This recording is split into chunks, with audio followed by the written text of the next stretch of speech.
조선야담 이야기 시작합니다. 혼례를 치른 날 저녁은 부산했습니다. 손님 술상은 이미 여러 번 오르내렸고 마당에 횃불은 절반쯤 타들어가 있었지요. 신랑 조씨는 웃음이 많지도 적지도 않은 얼굴로 하객들을 하나둘 돌려보냈습니다. 대대로 선비 집안의 맏아들로 자라난 조씨는 말수가 적고 속내를 잘 드러내지 않는 성격이었습니다. 혼례라는 큰일을 치르고도 그는 허리를 곧게 편 채 마당 끝까지 따라 나가 인사를 다했지요. 장모는 마루 끝에 조용히 앉아 손을 모으고 있었고 몸종들은 안채와 부엌을 분주히 오갔습니다. 겉보기엔 여느 혼례 저녁과 다를 바 없어 보였지만 어딘가 알 수 없는 긴장감이 집안 구석구석에 감돌고 있었지요. 해가 완전히 기울 무렵 신방 쪽에서 낮은 울음소리가 났습니다. 처음엔 바람에 문이 흔들리는 소리로 여겼지요. 그러나 숨소리가 가빠지고 뒤척이는 소리가 거칠어졌습니다. 마루 끝에 장모가 고개를 들었고 부엌에 있던 몸종 하나가 손을 멈췄습니다. 그때 신방 안에서 분명한 말소리가 흘러나왔습니다. 아이고, 나 죽어요. 신랑 조씨는 그제야 신방 앞으로 걸음을 옮겼습니다. 문 앞에 선 그는 문고리에 손을 얹었다 떼며 잠시 주저했습니다. 당황스러움이 없지는 않았지요. 첫날 밤 들을 수 없는 소리에 그는 이게 무슨 일인가 싶었습니다. 그러나 문은 열지 않았습니다. 그는 주변 분위기를 살폈고 누구도 설명하려 하지 않는다는 것을 느꼈습니다. 안에서는 신부의 숨이 거칠게 이어졌고 떨리는 목소리로 신부가 말했습니다. 배가 너무 아파요. 그 순간 조씨의 눈빛이 잠시 흔들렸습니다. 그러나 곧 다시 가라앉았죠. 놀란 기색도 다그치는 말도 없이 그는 신방 앞에 묵묵히 서 있었습니다. 대대로 올곧은 성품을 지닌 집안의 자제답게 그는 아무 내색 없이 상황을 받아들였지요. 밤이 깊어질수록 신방 안의 소리는 점점 격해졌고 마침내 아기 울음이 터져 나왔습니다. 조씨는 허둥대지 않았습니다. 마루에 선 채 조용히 귀를 기울이고 있는데 조야도 치르지 못한 날 신방 안에서 우렁찬 아기 울음소리가 들려온 것이죠. 그랬습니다. 신부는 혼인 첫날 아이를 출산한 것입니다. 신랑 조씨에게는 무척 당황스러운 일이었지만 그는 가만히 신방의 문을 열었지요. 그리고는 몸종 하나를 불러 말했습니다. 아이를 싸서 아무도 모르는 곳에 두거라. 이 일을 발설했다가는 내 목이 달아날 것이다. 몸종은 아무 말 없이 고개를 숙였고 방 안의 신부와 장모는 고개를 푹 숙이고 있을 뿐 아무 소리도 낼 수 없었지요. 그날 조씨는 새벽녘까지 마루에 앉아 있었습니다. 누구도 다가가지 않았고 그는 아무 말도 하지 않았습니다. 그렇게 첫날 밤은 지나갔습니다. 신방 안에는 웃음도 없고 다툼도 없었습니다. 다만 그릇 부딪히는 소리, 느린 숨소리만이 낮게 퍼져 있었지요. 그러나 밤새 아무 일 없었다는 듯 신행길은 이른 아침에 시작됐습니다. 말 한 필에 짐을 얹고 조씨와 신부가 나란히 길을 나섰지요. 몸종 하나가 뒤를 따랐습니다. 마을 어귀를 벗어날 때까지 장모는 마당에 나서지 않았습니다. 작별 인사도 덕담도 없었지요. 다만 안채 문이 조금 열려 있었고 그 너머 어른거리는 그림자만이 조용히 눈을 떼지 않았습니다. 신부는 별말이 없었습니다. 조씨 역시 침묵을 지켰지요. 둘은 아무 일 없던 듯 걷고 또 걸었습니다. 그러나 조씨는 문득 발길을 멈추더니 신부에게 말했습니다. 잠시 다녀올 곳이 있어. 그는 발걸음을 멈추고 몸종을 불렀습니다. 전날 밤 아이를 싸갔던 바로 그 몸종이었지요. 조씨는 조용히 말했습니다. 그 아이를 어디에 두었는지 말해보거라. 몸종은 잠시 주춤했으나 곧 고개를 끄덕였습니다. 그들이 향한 곳은 신행길에서 조금 벗어난 풀숲이었습니다. 길에서 보이지 않는 낮은 언덕 아래 이슬 젖은 풀 사이에서 약한 울음소리가 들렸죠. 몸종은 익숙한 듯 걸어 들어갔고 곧 손보자기에 쌓인 아이를 안고 나왔습니다. 아이는 울음을 멈추지 않았고 조 씨는 아이를 받아 조심스레 안았습니다. 신부는 그 모습을 바라보다 고개를 숙였죠. 조 씨는 아이를 안은 채 자신이 살던 고향으로 말머리를 돌렸습니다. 이 아이는 데리고 갈 것이다. 그날 밤으로 끝난 줄 알았겠지만 그리는 안 될 것 같구나. 그 말은 단호했으나 조용한 목소리였습니다. 하지만 누구를 탓하지도 추궁하지도 않았죠. 몸종은 조 씨의 눈을 마주보다 고개를 끄덕였고 신부도 조용히 따랐습니다. 그날 저녁 조 씨는 고향집에 도착하자마자 유모를 드렸습니다. 하지만 사연을 묻는 이도 없었고 조 씨는 굳이 설명하지도 않았습니다. 아이는 그 집의 아이가 되었고 누구도 그 아이에 대해 입을 열지 않았지요. 그저 조 씨의 집안에 아기가 생긴 것으로 여겨졌던 것입니다. 신부는 아이를 직접 안지는 않았지만 멀리하지도 않았습니다. 유모가 아이를 안고 마루를 지날 때면 신부는 잠시 바라보다 이내 자리를 피했지요. 조 씨는 그런 신부의 눈길을 보았지만 아무 말도 하지 않았습니다.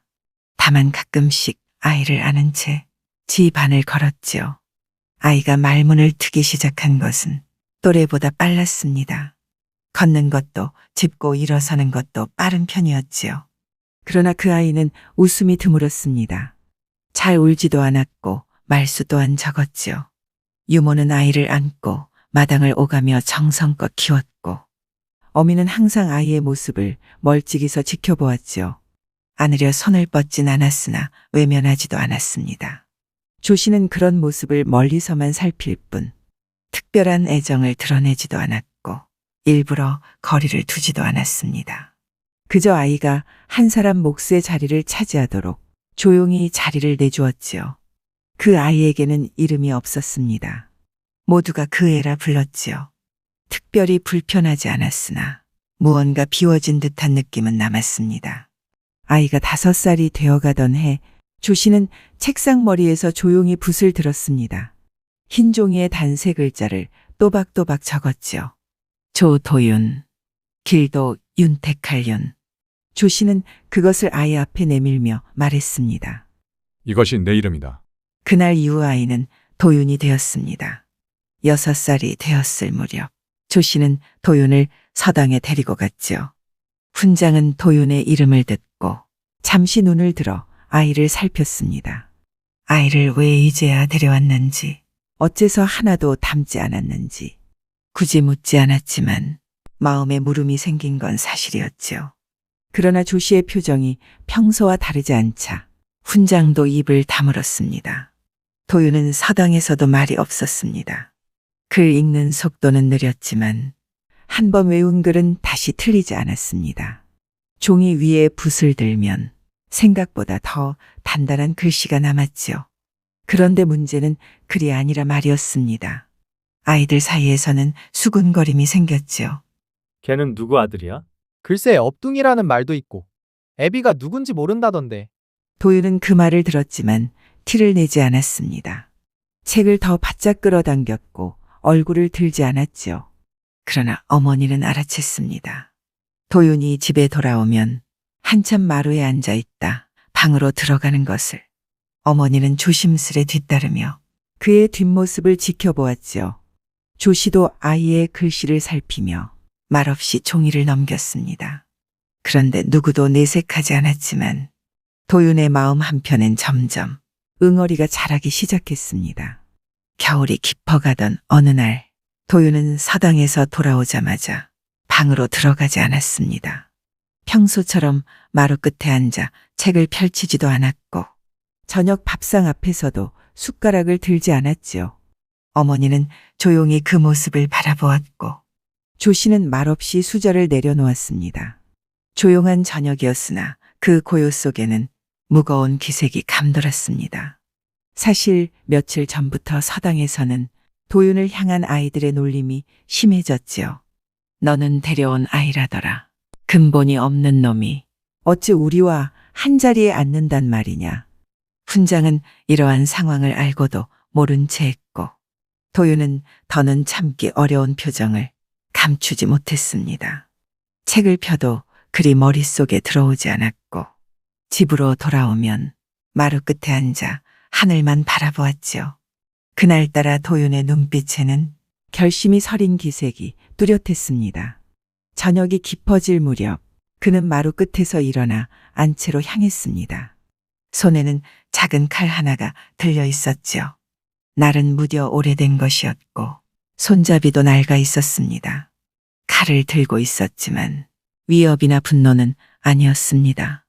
그저 대답을 얻고 싶었던 것이죠. 안채 문 앞에서 도윤은 조용히 무릎을 꿇었습니다. 불이 꺼진 방 안 어머니는 조용히 그의 기척을 느끼고 몸을 일으켰습니다. 도윤은 문턱을 넘지 않고 말했습니다. 어머니, 저는 누구입니까? 목소리는 떨리지 않았고 시선은 낮게 깔려 있었지요. 어머니는 한동안 입을 열지 않았습니다. 밖은 고요했고 바람 소리만 들려왔지요. 마침내 어머니는 낮은 목소리로 말했습니다. 내가 죄를 지은 것은 아니다. 그러나 세상에 드러낼 수 없었다. 너는 내 피다. 처녀 시절 꿈에 달이 입으로 들어왔고 그 뒤로 배가 불렀다. 그녀는 말을 멈추지 않았습니다. 내 아버지라 불리는 분은 내 생부는 아니다. 그러나 그분이 아니었으면 나도 너도 이 세상에 남지 못했을 것이다. 그는 아무것도 묻지 않았고 나는 그에게 의지했다. 너는 그의 마음으로 길러졌다. 도윤은 그 말을 조용히 들었습니다. 손에 들었던 칼은 이미 바닥에 내려두고 있었죠. 어머니는 그 모습을 바라보다 덧붙였습니다. 세상이 쉬운 곳은 아니다. 하지만 너는 똑바로 잘하고 있다. 그것이 나의 은혜이고 그분의 뜻이다. 그날 밤 도윤은 말없이 돌아갔습니다. 조 씨는 도윤에게 아무것도 묻지 않았습니다. 그러나 다음 날 아침 조 씨는 도윤에게 책을 건네며 말했죠. 읽고 필사하거라. 평소와 다르지 않은 말투였지만 그 속에는 다정한 단호함이 스며 있었죠. 그 후로 도윤은 더는 묻지 않았습니다. 서당에서의 놀림도 더 이상 그의 귀에 닿지 않았습니다.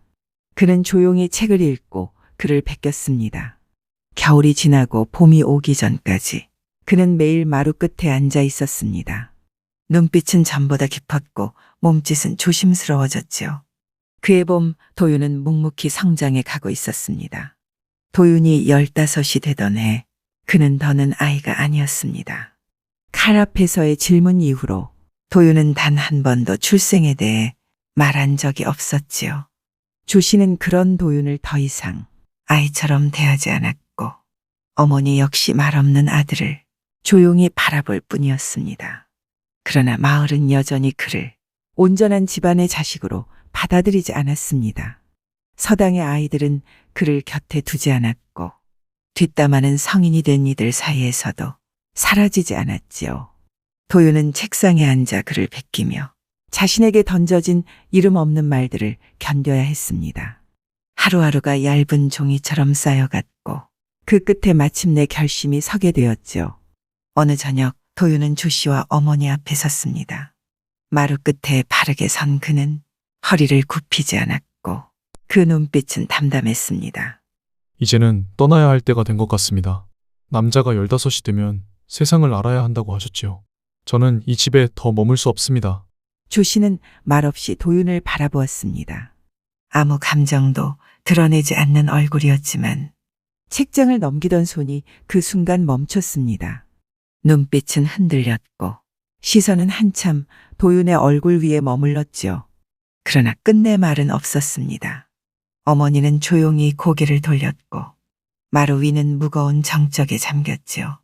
그날 밤 도윤은 짐을 싸지 않았습니다. 가져갈 것도 버릴 것도 없었지요. 그는 해가 뜨기 전 대문을 열고 나섰습니다. 발소리는 작았고 문은 조용히 닫혔습니다.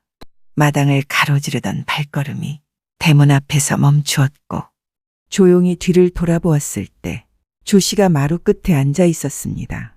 그는 아무 말 없이 도윤을 바라보다가 천천히 고개를 끄덕였지요. 그것은 작별이었고 인정보다 깊은 신뢰였습니다. 도윤은 다시 돌아보지 않았고 조 씨도 뒤를 따르지 않았습니다. 이제 그는 한 집안의 자식이 아니라 스스로의 이름을 지닌 한 사람이 되어 길을 나선 것이었지요. 도윤은 그렇게 자신만의 첫걸음을 내디뎠습니다. 바람은 아직 차가웠고 하늘엔 별이 떠 있었지요. 그가 걸어간 길은 어두웠지만 발걸음은 흔들리지 않았습니다.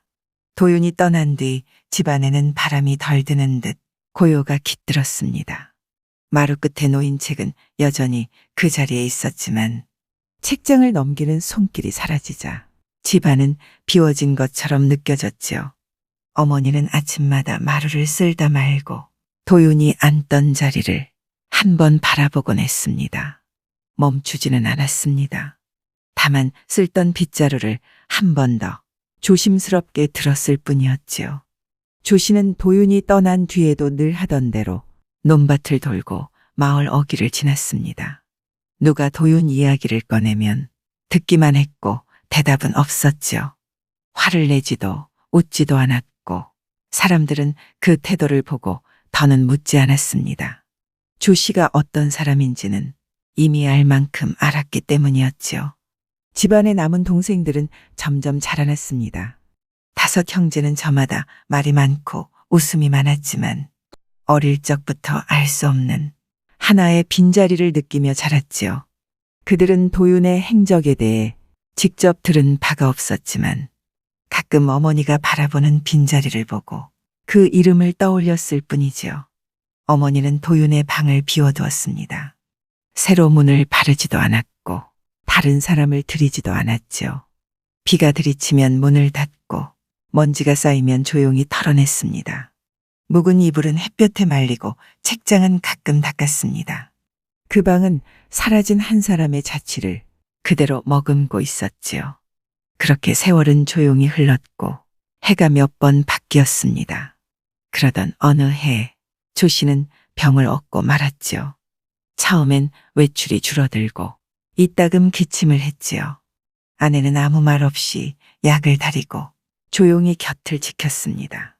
조 씨는 끝까지 입을 다물었고 아픈 내색조차 하지 않으려 애썼습니다.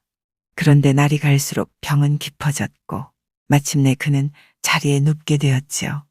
집안의 가장이 병으로 쓰러져 있으니 가세는 날로 기울었고 웃음소리마저 끊겨가고 있었습니다.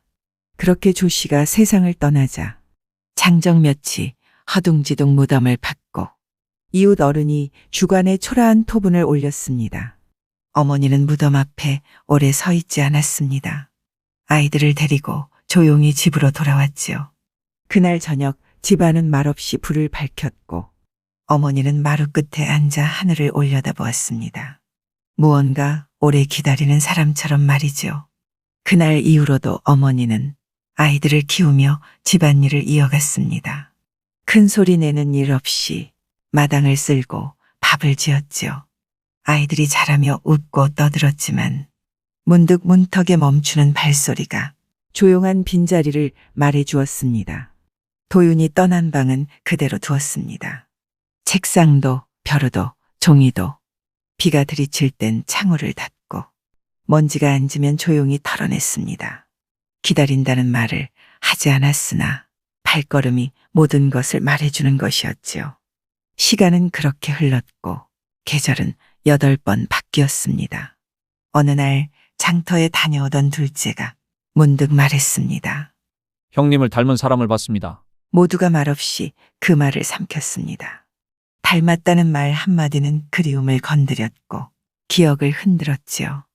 그러나 그뿐이었습니다. 도윤은 돌아오지 않았고 누구도 그를 찾아 나서지 않았습니다. 어머니도 아이들도 그저 하루하루를 살아갔지요. 열해 동안 조 씨 집은 세상의 흐름에서 한 걸음 떨어져 있었습니다. 말 대신 고요가 울음 대신 숨소리가 남은 시간들이었지요. 세월이 12해를 지나 마을에 새로 부임한 군수가 도착했습니다. 사람들이 나서서 그를 맞이하자 가마에서 내린 사내의 얼굴이 눈에 익었습니다. 그가 고개를 들었을 때 마을 원로 중 누군가 조용히 중얼댔지요. 도윤이 아니냐? 도윤은 고요한 눈빛으로 마을을 둘러보았습니다. 마을 어귀의 사당 앞에 이르러 조용히 절을 올렸습니다. 긴 시간이 지나도 마음속에 지켜온 이였지요. 그제야 그는 집으로 향했습니다. 오래 비워졌던 그 방 앞에 섰을 때 그는 문을 열지 않고 한참 서 있었습니다. 집 안은 많이 낡았지만 그의 기억에는 하나하나 살아 있었지요. 어머니는 마루 끝에서 그를 맞았습니다. 한눈에 아들을 알아보았으나 말은 길지 않았지요. 도윤이 고개를 깊이 숙이며 말했습니다. 다녀왔습니다. 어머니는 천천히 고개를 끄덕였습니다. 왔구나. 눈빛엔 말보다 많은 것이 담겨 있었죠. 동생들이 차례로 나와 그를 맞았고 시간이 흘러 어른이 된 그들은 형이라 부르며 어색한 듯 서 있었죠. 도윤은 다정하게 고개를 끄덕이며 동생들의 머리를 가볍게 쓰다듬었습니다. 도윤은 마당 끝에서 한참을 바라보다가 물었죠. 아버지는 어머니는 잠시 침묵하다가 답했습니다. 몇 해 전 돌아가셨단다. 병이 깊어 자리에 눕더니 오래지 않아. 그저 조용히 가셨지. 그날 밤 도윤은 조 씨의 무덤을 찾았습니다. 자리를 알아보니 무덤은 마을 외곽 들판 귀퉁이에 덩그러니 놓여 있었습니다. 초라한 흙무덤에는 비석도 없고 이름도 없었습니다. 도윤은 손수 잡초를 뽑고 묵은 흙을 다듬었습니다. 그리고 아버지 조 씨의 무덤을 새로 모시기 위해 마을 뒷산자락에 양지 바른 곳을 골랐습니다. 물이 흐르고 바람이 잘 드는 자리는 조용하면서도 깊은 정취가 감돌았지요. 그는 석공을 불러 무덤에 틀을 다졌고 비석도 새로 세우기로 했습니다. 비석에는 한양조 씨 충정공 지묘라 새겼습니다. 관직이 없었던 조 씨에게 과한 이름이라 말리는 이도 있었지만 도윤은 말했지요. 벼슬이 아니라 그분의 마음을 새기는 것입니다. 무덤을 이장하는 날 마을 사람들뿐 아니라 근처 고을의 관리들도 함께 했습니다. 조용히 고개를 숙인 이들 사이에서 도윤은 직접 조 씨의 관을 들어 세 자리에 아버지를 모셨죠. 흙을 덮고 비석을 세운 뒤 그는 무릎을 꿇고 절을 올렸습니다. 세 번 절하고 다시 두 손을 모아 머리를 조아렸습니다. 뒤에 선 이들이 하나둘 따라 절을 올렸고 그날 바람은 잔잔했습니다. 풀잎 사이로 조용히 햇살이 스며들었고 도윤은 무덤 앞에서 한참을 떠나지 않았습니다. 말없이 흙을 매만지고 묵은 기척을 정리했지요. 마치 오래 기다린 손길처럼 조심스러운 동작이 이어졌습니다. 그날 저녁 집으로 돌아온 도윤은 오래된 방에 앉았지요. 조 씨가 생전에 지녔던 서책 하나를 꺼내 펼쳐보며 그는 잠시 눈을 감았습니다. 벽 너머 어머니가 불 밝힌 등을 올려놓으며 말했습니다. 내가 아니었다면 이 자리는 오래 비었을 게다. 도윤은 조용히 고개를 끄덕였습니다. 이제 시작입니다. 이제야 갚을 수 있게 되었습니다. 밤이 깊었고 그 집안엔 오랜만에 등불이 꺼지지 않았지요. 구독과 좋아요와 함께 오늘도 좋은 날 되세요.